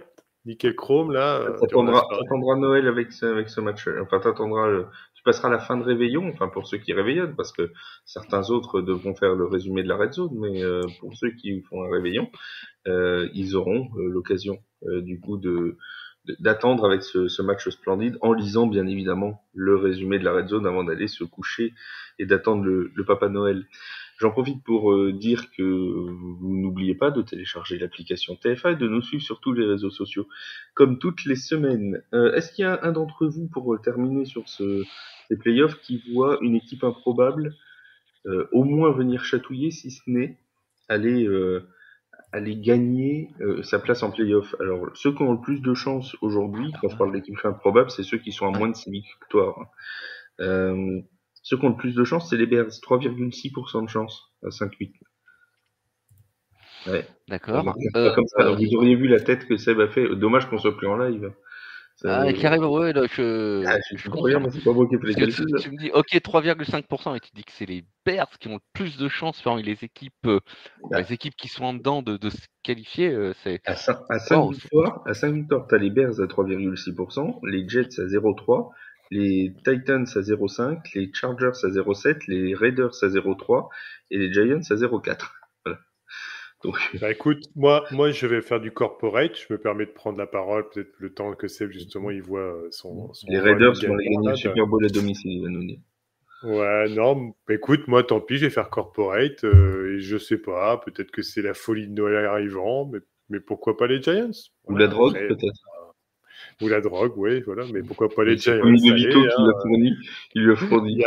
Il y a la belle histoire du Rital qui va être une histoire. Qui met sur le banc le quarterback surpayé, tout ça. Voilà, et qui amène cette équipe en playoff, et après on aura un beau NFL History sur la plateforme qui nous fera une belle histoire des origines de DeVito. Alors, Bertrand, c'est pas parce que Tommy, ça rime avec Purdy que c'est les mêmes, hein. Je me doute bien. Non, mais enfin, on m'a dit qu'il y avait 0,4%, donc ça veut dire qu'il y a quand même. So you mean there's a chance. Oui, très bien, ok. Bon, bah allons-y pour Tommy DeVito, et voilà. Pourquoi pas. Allez, on fait un statement. Il te faut un statement pour savoir qui on voit. Voilà, je te fais ton statement. On ressortira cet élément de podcast. S'ils se qualifient en playoff, les Giants, on ressort cet élément-là. Si tu veux. Je vais à Lourdes, moi aussi. Alors d'accord, ok, donc vous voulez un statement. Bon, ok, alors puisqu'il faut choisir, d'accord, je vais vous faire un statement. Mon statement, c'est ça, c'est les Jets qui se qualifient, ils shut down tout le monde pendant tout le reste de la saison. Ils gagnent leur match 3 ou 5-0, et ils vont en playoff, et tout le monde est vert de rage. Jets, vous l'avez, voilà. Alors là, si tu veux, on voit que mon pronostic est quand même beaucoup plus sensé, parce que pour le coup, en division, les Giants sont à 2-2, les Jets sont à 1-3. Donc bon, globalement, je me donne une petite chance. Qu'est-ce que tu nous dis qu'est-ce que tu nous parles de la division, mon cher Bertrand? De toute façon, vous n'avez aucune chance de la gagner, vous êtes à 0%. Oui, mais quand on fait comme ça des argumentaires, on utilise toute la mauvaise foi qu'on peut avoir pour trouver des moyens d'argumenter l'inargumentable. J'ai jamais dit que ça avait du sens, hein, ce que je viens de dire. Attention. On vous a demandé, c'est qui parmi les équipes improbables? Je vous donne une équipe improbable, voilà. Le plus drôle, ce serait que les Saints battent les Giants, et donc du coup, cette prédiction s'arrête dès ce dimanche par l'équipe que je supporte, quoi. Ce serait quand même le plus marrant. Alors après, j'avoue que je ne serais pas con de faire un podcast sur comment Tommy DeVito a relégué Daniel Jones sur le banc. Tu vois, ce serait merveilleux, ça. Non seulement on n'a pas fini de parler du contrat de Daniel Jones, mais en plus ce serait croustillant que le mec qui le remplace sur blessure le mette sur le banc, tu vois. Ce serait quand même fantastique, quoi. Maintenant, moi, j'ai une bonne question pour toi, Flav. Ouais. Et même un élément pour notre live podcast. Sur les 32 franchises, combien y en a-t-il qui ne peuvent pas se qualifier du tout? Qui ne peuvent pas se qualifier du tout? Attends, j'ai les chiffres. Alors, là, actuellement, il y en a 4. Voilà, t'imagines 4 sur 32. Ouais. Et je crois qu'on n'a pas vu ça depuis un moment, quand même. Je pense que ça s'est quand même décidé assez rapidement, en règle générale. Peut-être qu'on n'est qu'à la 14e semaine, ok. Mais globalement, je 4 sur 32, voilà. Ouais. C'est pas, Oui.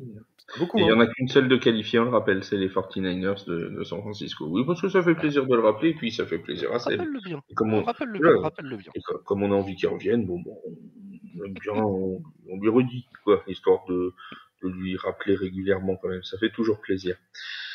Les amis, avant de se quitter, le programme de la week 15, comme toutes les semaines, ça commence par un terrible Raiders Chargers. Ça va être absolument fantastique.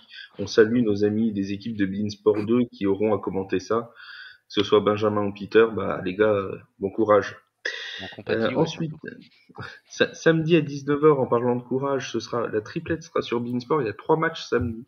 Les Bengals vont affronter les Vikings du Minnesota, les Colts affronteront les Steelers et les Lions joueront contre les Broncos.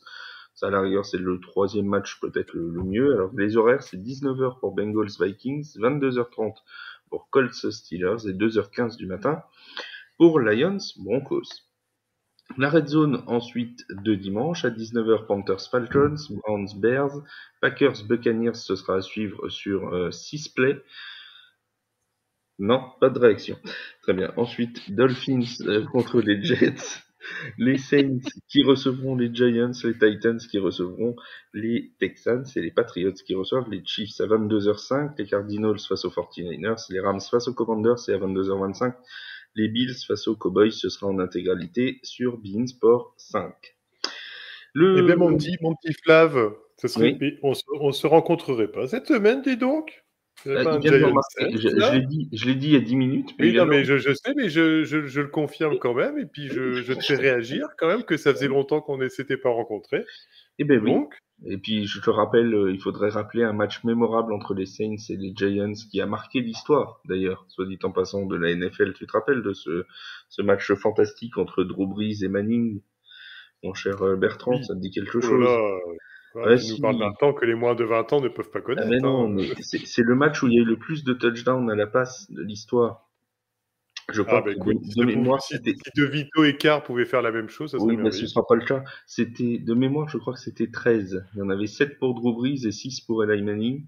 Et c'était une victoire 52-49 des Saints. C'était en 2015. Voilà. Eh ben, dis donc, ça ne nous rajeunit pas tout ça. Ça nous rajeunit pas. J'ai peut-être dit des bêtises sur le nombre de touchdowns, mais je crois que c'est quelque chose comme ça. C'est 6-5 ou 7-6, enfin, faudrait vérifier la stat. Ensuite, je continue mon programme. Les Jaguars qui reçoivent les Ravens, c'est pour le Sunday Night Football. Et en Monday Night Football, toujours sur beIN Sport, les Seahawks qui affronteront les Eagles de Philadelphie. Voilà pour le programme complet. Aucune équipe n'est au repos. Tout le monde joue jusqu'à la fin. C'est comme chez TF1, il n'y a plus de repos. On est de la tête dans le guidon jusqu'au 11 février et la date du Super Bowl. Les amis, merci beaucoup pour votre présence. On vous retrouve tous les deux, ou un de vous deux, enfin on vous retrouve dimanche à 17h30 pour la preview de la Red Zone. Ce sera sur YouTube et sur Twitch animé par Yaya. Et moi je vous retrouve mardi pour le débriefing de la semaine. Portez-vous bien, merci à tous de votre attention, à très vite sur les antennes de TF1. Salut tout le monde. Ciao, bye. À bientôt, bonne soirée.